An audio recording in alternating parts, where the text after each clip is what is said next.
Hey everyone, it's Ashley and I'm back with another fragrance review.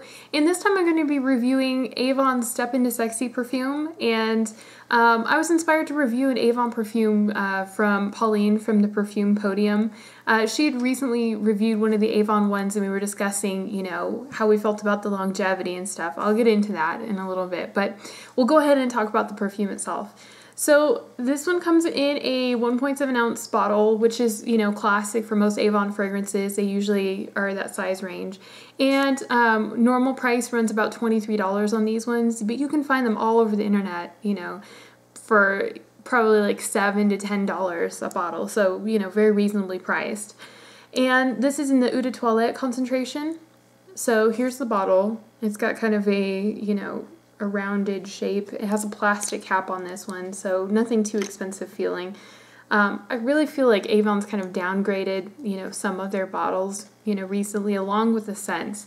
But we'll get into this one. This one was developed and released in 2011, and it's classified as a floral woody musk, but I kind of feel like it doesn't actually belong in that category.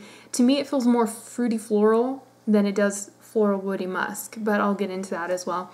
And this one has top notes of black raspberry, freesia, violet leaf, and the heart notes are rosewood, violet, and butterfly orchid, and the base is cashmerean, orris root, and ambergris. So if you look at the notes list, it does sound like very much like a floral woody musk, especially with all the notes that have, you know, the woodiness, like the rosewood. The orris root would give it kind of an earthy feeling, cashmerean, you know, so it does sound like it would fit that profile, but the way that you feel initially when you first smell it is it feels very fruity initially. And I would say that's the best thing about this fragrance, to be honest. There's a comparison to Miss Dior Cherie and Coco Mademoiselle in the dry down, but personally I don't feel it. But people have mentioned that on Fragrantica, so I just wanted to mention that as well.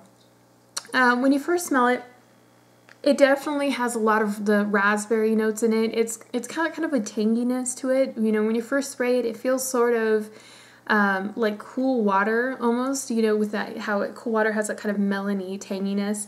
This one feels like it has kind of like a tanginess, kind of a bright, you know, freshness. The freshness would definitely come from the freesia, which is kind of like a green, fresh note. The violet leaf as well has kind of a green, kind of aqueous note, so it gives it that kind of, you know, fresh, bright, you know, punch that comes also, you know, with raspberry. So it definitely feels initially kind of, you know, very fruity floral, very tart, very tangy, kind of strong. So it's very much like fruity floral in the beginning, and I feel like that is actually the best part of this perfume. As it wears down a little bit, it gets kind of mixed up, and not in what I call the most pleasant way. It feels kind of like the florals do start coming through a little bit more. You do get some of the violet. It gets that kind of cold metallic ness, but mostly powder. You definitely get a lot of the powder from the violet. So it starts feeling less fruity floral, more powdery, which is kind of like a weird combination to me. It does have the synthetic note of the butterfly orchid. It's supposed to give it kind of a clean, sweet feeling. There is a little bit of sweetness to this, but it doesn't feel very overwhelming. And especially for a perfume with amber, it doesn't have, you know, a lot of sweetness to it. It just feels like the sweetness comes mostly from, you know, the fruit aspect of it. As it wears down, you start noticing a little bit more of the musk and a little bit more of the woodsy notes in it.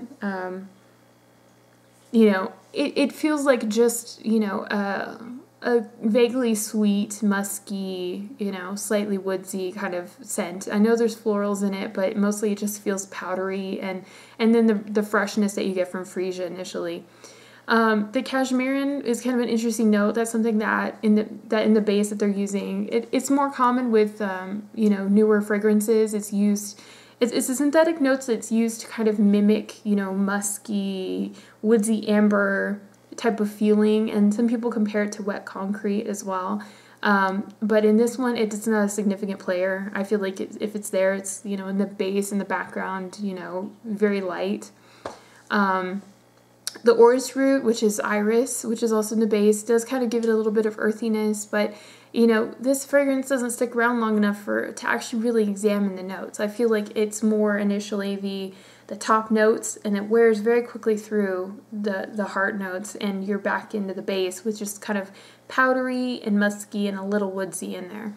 So as far as longevity, this one is extremely soft. I feel like this one lasts probably 2 to 4 hours tops, I would say. You know, usually the best amount of smell I feel like I get out of is about 2 to 3 hours. I mean, 4 hours is stretching it. You'd have to really try.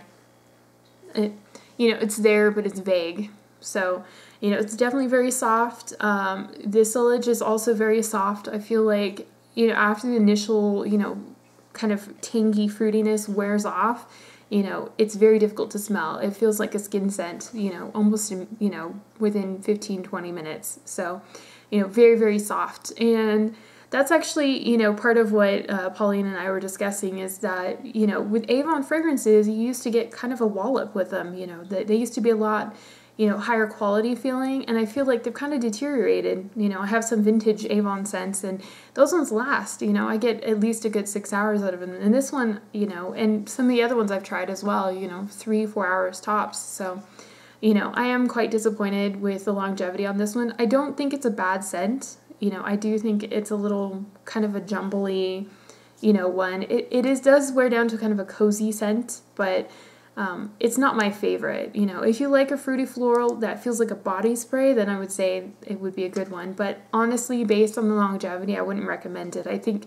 you know, you'd get a better longevity out of something from, you know, Bath and Body Works or, you know, something along those lines. So, but basically, as far as season, I do think that this ranges, you know, more towards the fall just based on, you know, the kind of woodsy background on it. But, you know, you could get away with wearing it in summer too, I think, you know, especially because of the fruity notes. And as far as day or evening, honestly, I don't think it sticks around long enough to really pick a time. I would just say wear it whenever you feel like, but this would definitely not be on my list of recommends, you know. I feel like you could get better value for your money with something else. So that's my review of Step Into Sexy, and if you guys like this review, please like and subscribe, and I'll see you guys later. Bye!